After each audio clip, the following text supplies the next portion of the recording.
안녕하십니까. 인터넷 과몰입 및 게임 사용장애 강의를 맡은 정신건강의학과 전문의 유승민입니다. 이번 시간에는 우울, 불안 등 청소년들이 흔히 경험할 수 있는 감정 조절의 어려움과 게임 사용 장애의 연관성에 대해서 이야기해 보도록 하겠습니다. 청소년들이 사춘기에 접어들면서 변화하는 것 중에 하나인 신체 변화는 지난 시간에 이야기를 했습니다. 이번 시간에는 청소년들이 사춘기에 접어들어 갖는 정체성 형성하는 과정, 그리고 그 과정에서 나타나는 인지와 정서의 변화에 대해서 살펴볼 것입니다. 먼저 사춘기가 시작되면서 나타나는 제일 큰 변화 중에 하나는 청소년들이 생각하는 방식이 성장하는 것입니다. 기존에는 논리적이지 않고 감정적이고 때로는 무리하게 생각하는 부분도 많이 있었는데 사춘기에 접어들어서 10대 중반이 되게 되면 논리적인 사고가 가능해지게 됩니다. 논리적인 사고라고 하는 것은 간단하게 원인과 결과를 정확하게 매칭시킬 수 있다는 뜻이거든요. 그러니까 어떠한 원인을 보고 그에 따른 결과를 합리적으로 도출할 수 있다는 뜻입니다. 그 뜻은 기존에 갖고 있던 매우 낙관적인 태도와 달리 현실적인 태도를 취하게 된다는 것도 의미합니다.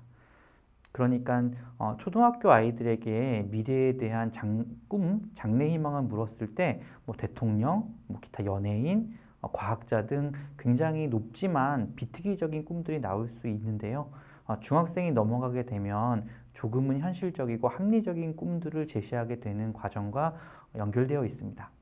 그러다 보니까 지금 자신이 처해져 있는 상황을 비관적으로 보게 되는 경우 그런 비관적인 판단 하에서 자신의 미래도 비관적일 것이라고 생각하게 되는 모습이 많이 관찰됩니다. 즉, 좀 더 쉽게 우울해지고 그리고 미래에 대해서 비관적인 태도를 취할 수 있는 가능성이 높아집니다. 그와 동시에 정서적인 부분도 많이 발달합니다. 정서의 발달이라고 하는 건 감정을 수용하고 그리고 인지하고 표현하는 것뿐만 아니라 참아내는 것도 포함합니다. 기존에는 만족, 불만족 또는 분노 등 간단한 감정 표현이 핵심이었다면 이제는 슬픔이라던가 부끄러움, 다양한 안타까움 같은 구체적이고 좀 더 복잡한 감정들을 경험하게 되고요. 타인의 감정을 충분히 인지할 수 있게 되면서 부모님의 입장을 이해하거나 부모님의 감정을 보호하기 위해 자신의 감정을 포기하기도 하는 등 어른스러운 모습들도 많이 관찰이 됩니다.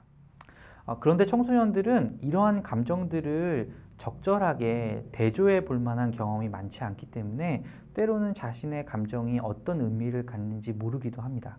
그래서 비관적인 감정이 강하게 압도되는 경우 매우 무기력해지고 때로는 자살 사고가 생기기도 하는 것입니다. 도표를 보시면 청소년들의 지적 능력의 발달과 감정의 발달에 대해서 비교해 놓았습니다. 14세 정도를 전후로 사회 정서 성숙도의 발달은 빠르지 않지만 지적 능력은 빨라지는 것을 볼 수 있는데요.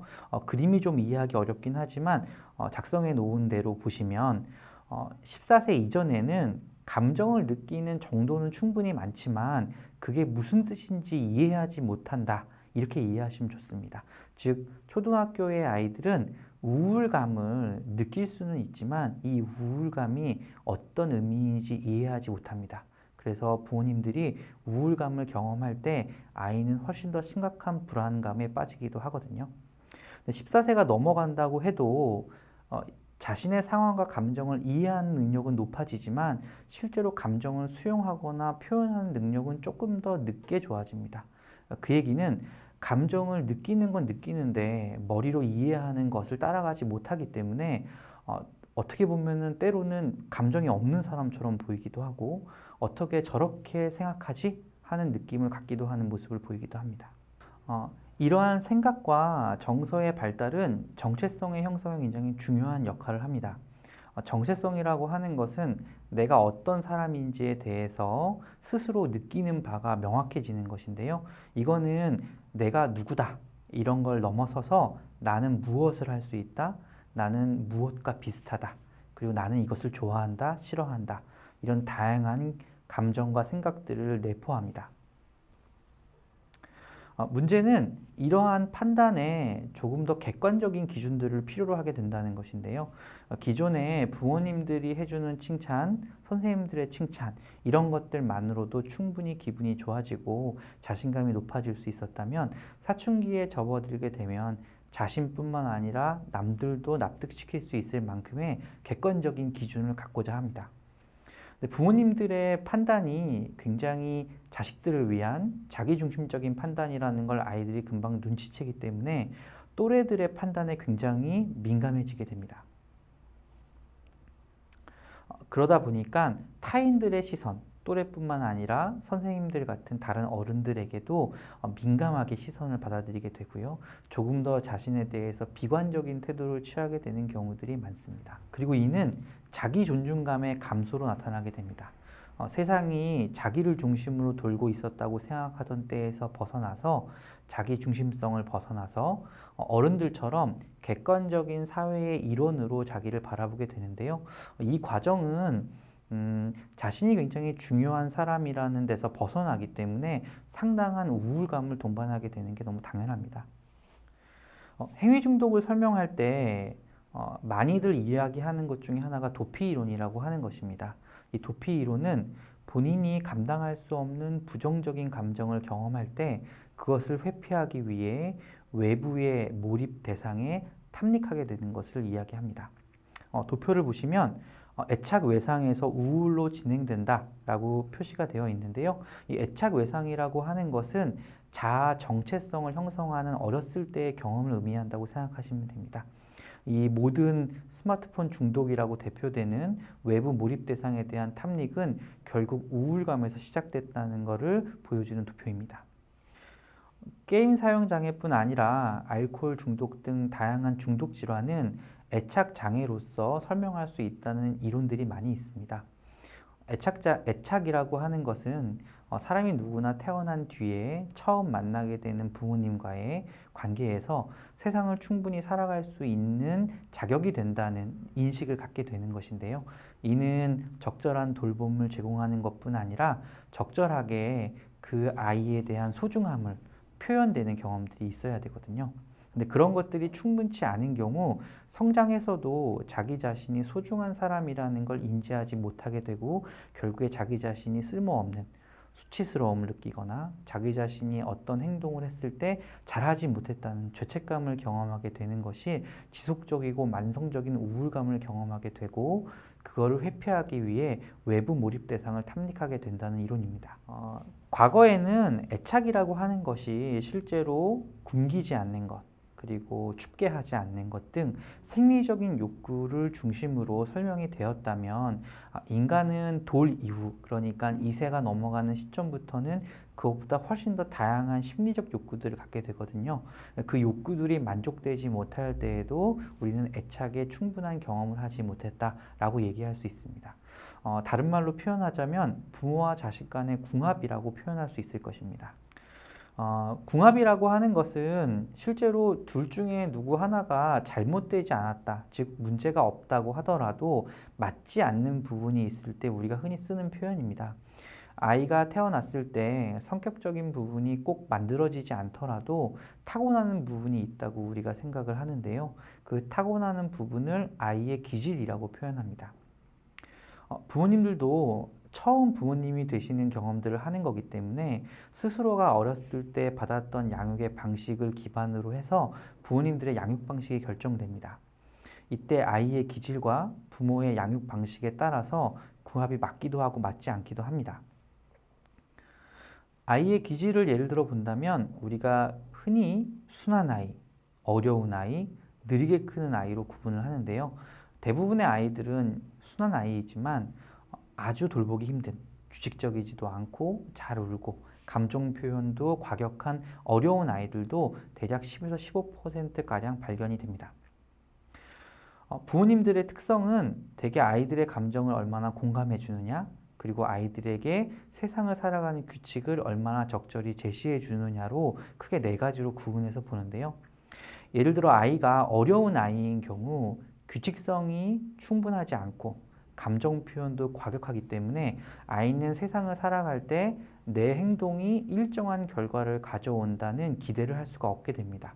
우리가 이런 것들을 기대 가능한 환경이라고 하는데요.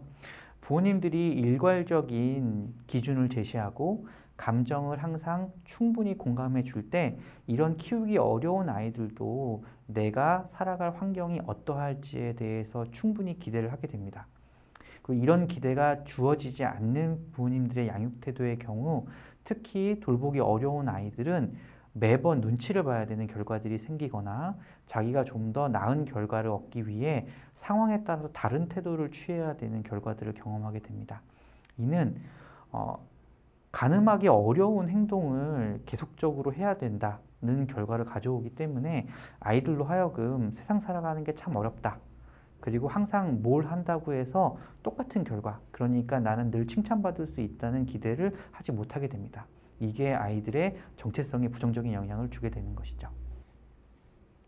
특히 교육학적으로 아이들의 발달 과정에서 주어지는 과업이라는 것이 있는데요.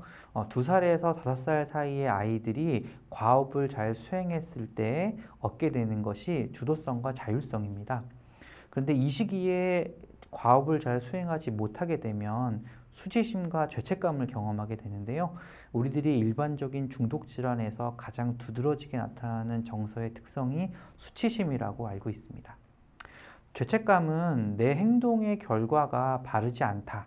그렇지만 수정할 수 있고 교정할 수 있고 때로는 사과할 수 있다는 전제를 가지고 있는 거에 반해 수치심은 나 스스로의 존재 자체가 부정적이다라고 받아들이는 것이기 때문에 내가 긍정적인 행동을 한다고 해도 내 존재가 가치 있어지지 못한다라는 인식을 갖게 합니다.